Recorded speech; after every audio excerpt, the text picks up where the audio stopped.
3 de agosto del Evangelio según San Mateo. Después que la gente se hubo saciado, Jesús apremió a sus discípulos a que subieran a la barca y se le adelantaran a la otra orilla, mientras él despedía a la gente.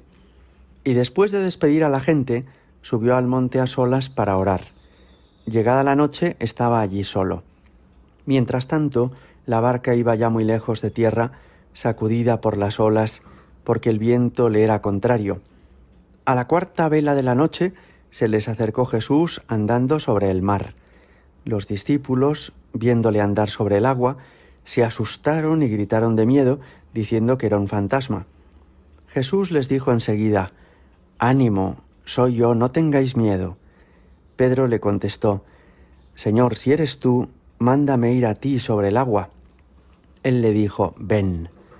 Pedro bajó de la barca y echó a andar sobre el agua acercándose a Jesús. Pero al sentir la fuerza del viento, le entró miedo, empezó a hundirse y gritó: «Señor, sálvame». Enseguida Jesús extendió la mano, lo agarró y le dijo: «Hombre de poca fe, ¿por qué has dudado?». En cuanto subieron a la barca, amainó el viento. Los de la barca se postraron ante él diciendo: «Realmente eres hijo de Dios». Terminada la travesía, llegaron a tierra en Genesaret, y los hombres de aquel lugar, apenas lo reconocieron, pregonaron la noticia por toda aquella comarca y le trajeron a todos los enfermos. Le pedían tocar siquiera la orla de su manto, y cuantos la tocaban quedaban curados. Palabra del Señor. Los amigos de Jesús, en el curso de los acontecimientos que vivieron con él, le hacen a veces peticiones insólitas. Recordad, por ejemplo, cuando Santo Tomás, después de que ha resucitado Jesús, dice: «No lo voy a creer si no meto mis dedos en sus llagas, si no meto mi mano en su costado». Menuda petición. Es una barbaridad exigirle a Jesús que se aparezca con las mismas llagas de la pasión y poder introducir los dedos en las llagas de sus manos.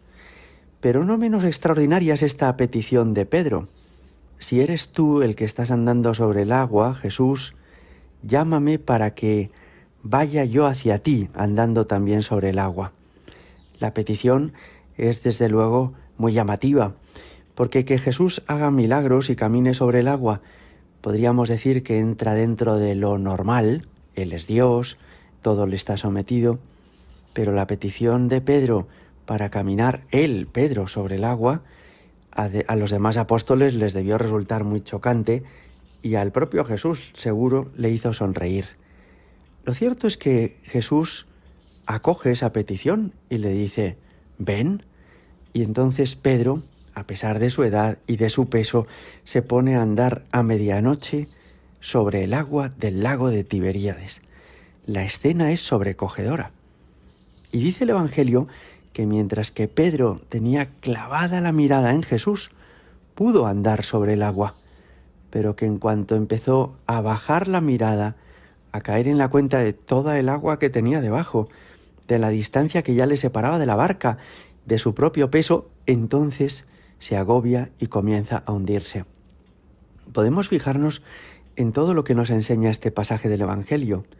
En primer lugar, llama la atención que comenzaba diciendo que había olas y viento, una tempestad, y lo que Jesús le regaló a Pedro no fue quitarle las dificultades, sino concederle la gracia de poder andar sobre las olas.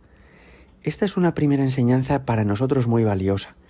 Con frecuencia le pedimos a Dios que nos arregle los problemas, es decir, que quite las olas, el viento, la tempestad, para que ya estemos nosotros tranquilos con nuestros conocimientos y nuestra capacidad de resolver las cosas.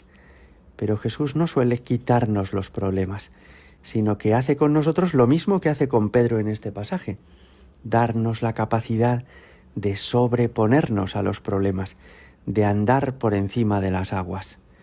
No le pidas a Jesús tener más dinero, tener menos problemas, que tus hijos no te den tanto trabajo, o tener nuevas y mejores oportunidades en el empleo, en el trabajo que ocupas.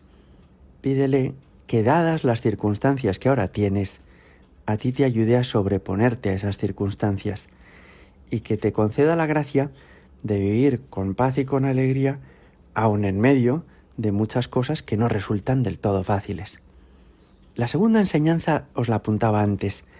Mientras Pedro se fija en Jesús, a quien tiene delante, puede caminar hacia él por encima de las aguas, pero si baja la vista hacia el agua que está pisando, entonces se hunde.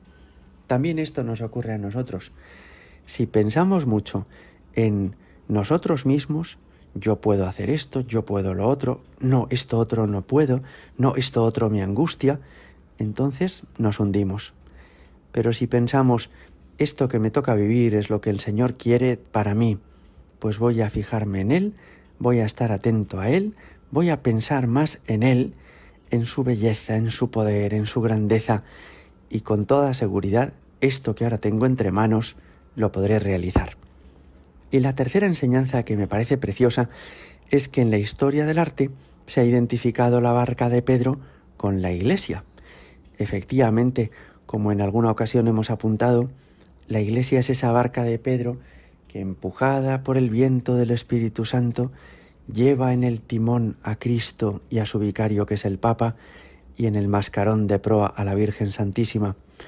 Nos va conduciendo por las aguas inseguras de este mundo hasta la orilla definitiva del cielo, donde ya tendremos estabilidad plena, pisaremos tierra. Y esta barca de la Iglesia es una barca que no se hunde en la historia a pesar de las dificultades, de las persecuciones y también de nuestros propios errores, porque Jesucristo va subido en ella.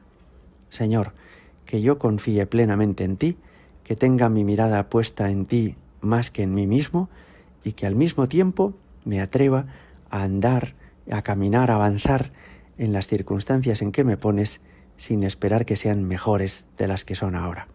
Gloria al Padre y al Hijo y al Espíritu Santo, como era en el principio, ahora y siempre y por los siglos de los siglos. Amén.